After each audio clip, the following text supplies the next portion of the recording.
எல்லாருமே சொல்லுவாங்க, "நீ உன்னோட சக்சஸ் அடையணும்னா, எந்த ஆப்பர்ச்சுனிட்டீஸையும் விடக்கூடாது.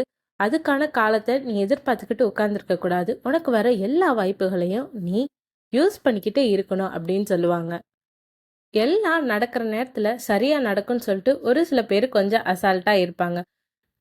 ஒரு அழகான இளைஞனுக்கு ஒரு ஆசை வருது. அந்த ஆசை அடையறதுக்காண்டி அவர் என்னென்னலாம் பண்றாருன்றத நம்ம ஒரு சின்ன கதையின் மூலமா இப்ப பார்ப்போம். ஒரு ஊர்ல ஒரு அழகான இளைஞன் இருந்தான். ஒரு விவசாயி இருந்தார். அந்த விவசாயிக்கு ஒரு மகள் இருந்திருக்காங்க. அவர திருமணம் செஞ்சுக்கணும்னு சொல்லிட்டு அந்த விவசாயிட்ட அந்த இளைஞன் போய் கேட்குறாரு அனுமதி. நான் உங்க மகள திருமணம் செய்ய ஆசைப்படுறேன். நீங்க எனக்கு என்ன சொல்றீங்கன்ட்டு கேள்வி கேட்குறாரு.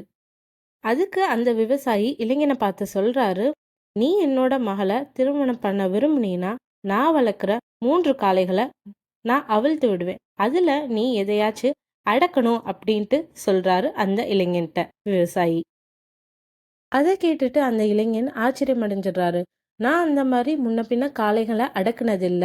நீங்க எனக்கு இப்படி கஷ்டமான இத குடுத்தா நான் எப்படி பண்ண முடியும்னு?" கேட்குறாரு அந்த இளைஞன். அதுக்கு அந்த விவசாயி சொல்றாரு, "உனக்கு நான் ஒரு வாய்ப்பு குடுக்குறேன். நீ அடக்கக்கூட வேணாம். நான் அவிழ்த்து விடுற காளைகள்ல ஏதாச்சு ஒரு காளையோட வால நீ தொட்டா மட்டும் போதும்." அப்படின்னு சொல்லிட்டு அந்த விவசாயி சொல்றாரு. "அப்போ நான் என்னோட பொண்ண உனக்கு கண்டிப்பா திருமணம் செஞ்சு வைக்கிறேன்." அப்படின்னு சொல்லிட்டு விவசாயி ஒரு வாக்கு குடுக்குறாரு. இத விட ஒரு பெரிய வாய்ப்பு ஏதும் இல்லன்னு சொல்லிட்டு அந்த இளைஞனும் ரொம்பவே ஆர்வமா இருக்காரு. அந்த விவசாயி மாடுகள் அடைக்கப்பட்டிருந்த தொழுவத்தின் கதவை திறக்கிறாரு. முதல்ல ஒரு மாடு வருது. அந்த மாடு பார்க்கவே ரொம்பவே முரட்டுத்தனமா இருந்துச்சு. அது ஓடி வந்த வேகத்த பார்த்துட்டு அந்த இளைஞன் சற்று தயங்கினாரு. இது ரொம்பவே முரட்டுத்தனமா இருக்குது. நம்மளால இது பிடிக்க முடியாதுன்னு சொல்லிட்டு அந்த காளைய அவர் விட்டுறாரு. அடுத்து வர மாட எப்படியாச்சும் பிடிச்சிடணும்னு சொல்லிட்டு ரொம்பவே ஆர்வமா தயாரா இருக்கிறாரு. அந்த விவசாயி 2வது காளைய அனுப்புறாரு.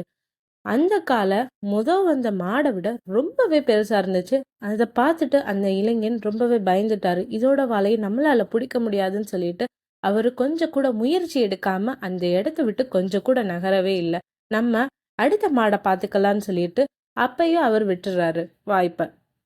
அந்த இளைஞன் கடைசியா இந்த வாய்ப்ப நம்ம கைவிட்டுறவே கூடாதுன்னு சொல்லிட்டு ரொம்ப கவனமா இந்த மாட்டை நம்ம எப்படியாச்சும் புடிச்சே ஆகணும்னு சொல்லிட்டு ரொம்பவே தயாரா இருந்தாரு.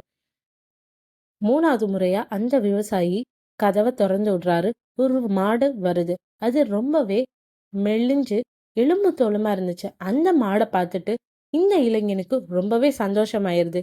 இதை விட ஒரு பலவீனமான மாடை நம்ம பார்த்ததே இல்லை. இதை எப்படியாச்சும் நம்ம பிடிச்சிடணும்னு சொல்லிட்டு ரொம்பவே தயாரா இருக்காரு அந்த இளைஞன். அந்த 3வது மாடு ரொம்ப பலவீனமா இருந்தனால அது ஓட முடியாம ஓடி வருது. அந்த இளைஞன் வேகமா அந்த மாடை எப்படியாச்சும் நம்ம பிடிச்சு வாழ தொடணும்னு சொல்லிட்டு வாழ தொட போறாரு. அங்கதான் அந்த இளைஞன் ஆச்சரியம் அடைஞ்சாரு. என்னன்னா அந்த மாடுக்கு வாலே இல்ல. அந்த இளைஞன் ரொம்பவே வருத்தம் அடைஞ்சிடுறாரு. நம்ம வந்த மாடே பிடிச்சிருக்கலாம். இருக்கிறதே அதுதான் ரொம்ப சின்ன மாடா இருந்துச்சு. ஆனா அது ரொம்ப தோற்றம் பயங்கரமா இருந்தனால அதை நம்ம விட்டுட்டோம்னு சொல்லிட்டு 2வது மாடுக்கு வாய்ப்போட காத்துட்டு இருந்தோம். அந்த மாடு அதை விட பெருசா இருந்தனால அந்த இளைஞனை நோக்கி வேகமா ஓடி முட்டி மோதுறதுக்கு வந்துச்சு. அதுட்ட இருந்து பயந்து தப்பிச்சு அவர் ஒரு ஓரத்துல நின்னுட்டாரு. அதை பிடிக்க கூடாதுன்னு சொல்லிட்டு அந்த வாய்ப்பையும் நழுவ விட்டுட்டாரு. 3வதா ஒரு மாடு வந்துச்சு. ரொம்ப பலகீனமா இருக்குதுன்னு சொல்லிட்டு அவர் ஒரு கணக்கு போட்டாரு. ஆனா கடைசியில பார்த்தா அந்த மாடுக்கு வாலே இல்ல. இதே மாதிரிதான் நம்ம வாழ்க்கையில ஒரு ஆப்பர்ச்சுனிட்டி போனா இன்னொரு ஆப்பர்ச்சுனிட்டி வரும்னு சொல்லிட்டு நம்ம எல்லாத்தையும் காலம் தாழ்த்திக்கிட்டே இருக்கோம். அப்படி பண்றனால என்ன ஆகுதுன்னா, நமக்கு கைக்கு வர வேண்டிய மிகப்பெரிய வெற்றியை விட்டுடுறோம். நிறைய வெகுமதிகளை நம்ம இப்படியே கை நழுவ விட்டுடுறோம் ஒரு சில ஆப்பர்ச்சுனிட்டிஸ். நீங்க ஒரு டாஸ்க்கை முடிக்கணும்னு நினைச்சிட்டா அதுக்கு ஃபர்ஸ்ட் ஆக்ஷன் எடுத்துடணும் ஃபர்ஸ்ட் ஸ்டெப்பா. இல்லாட்டி நீங்க நெக்ஸ்ட் பண்ணிக்கலாம்னு சொல்லிட்டு இப்படி ப்ரொகாஸ்டினேட் பண்ணிக்கிட்டே இருக்கிறனால என்ன ஆகுதுன்னா உங்க வெற்றி தள்ளி போய்க்கிட்டே இருக்குது. யாரும் வெற்றி அடைய மாட்டீங்கன்னு இல்லை. ஆனா எளிதா கிடைக்க வேண்டிய வெற்றி கூட உங்களுக்கு காலம் தாழ்ந்து ரொம்பவே லேட்டா கிடைக்கும் தான் சொல்றாங்க. நிலவுல யாரு கால் வச்சதுன்னு கேட்டா நம்ம சொல்ற எல்லாரும் ஆன்சர் நீல் ஆம்ஸ்ட்ராங். ஆனா இந்த மிஷனுக்கு 3 மெம்பர்ஸ் போனாங்க. Neil Armstrong, Michael Collins, Edwin Buzz Aldrin. இந்த 3 பேரும் நிலவை அடைஞ்சக்கப்புறம் எட்வின் பஸ் ஆல்ட்ரின்க்கு ஒரு கமெண்ட் வருது. நீங்க மூன்ல ஸ்டெப் அவுட் பண்ணுங்கன்னு சொல்லிட்டு. ஆனால் அவர் கொஞ்சம் பயப்படுறாரு, இது எப்படி இருக்குமோ அப்படின்னு சொல்லிட்டு அவர் ரொம்பவே யோசிச்சுக்கிட்டே இருந்தார். அவர் மூணில் கால் வைக்க யோசிச்சார். அடுத்த கமெண்ட் நீல் ஆம்ஸ்ட்ராங்க்கு கொடுக்குறாங்க, நீங்கள் ஃபர்ஸ்ட் போங்க அப்படின்னு சொல்லிட்டு. நீல் ஆம்ஸ்ட்ராங் கொஞ்சம் கூட யோசிக்காம அவர் தன்னம்பிக்கையோட காலடி எடுத்து வைக்கிறாரு நிலவில். அதனால தான் என்னவோ எல்லாருக்கும் நீல் ஆம்ஸ்ட்ராங் தான் ஞாபகம் வர்றாங்க. ஏன்னா அவர் முதல்ல நிலவில் கால் பதிச்சனால ஆப்பர்ச்சுனிட்டி. நீல் ஆம்ஸ்ட்ராங் நிலவில் கொஞ்சம் நடந்தக்கப்புறம்தான், அவர் கால் வச்சக்கப்புறம்தான் எட்வின் பஸ் ஆல்ட்ரின் கொஞ்ச நேரம் கழிச்சு அவர் செகண்ட் மேன் இந்த மூணுன்னு சொல்லிட்டு அவருக்கு அந்த ஹிஸ்ட்ரி வருது. அவர் நினச்சிருந்தா ஃபர்ஸ்ட் டே அவர் போயிருக்கலாம். அவர் கொஞ்சம் தயங்கினால அவர் ஹிஸ்ட்ரியில் 2வது இடத்த தான் பிடிச்சாரு.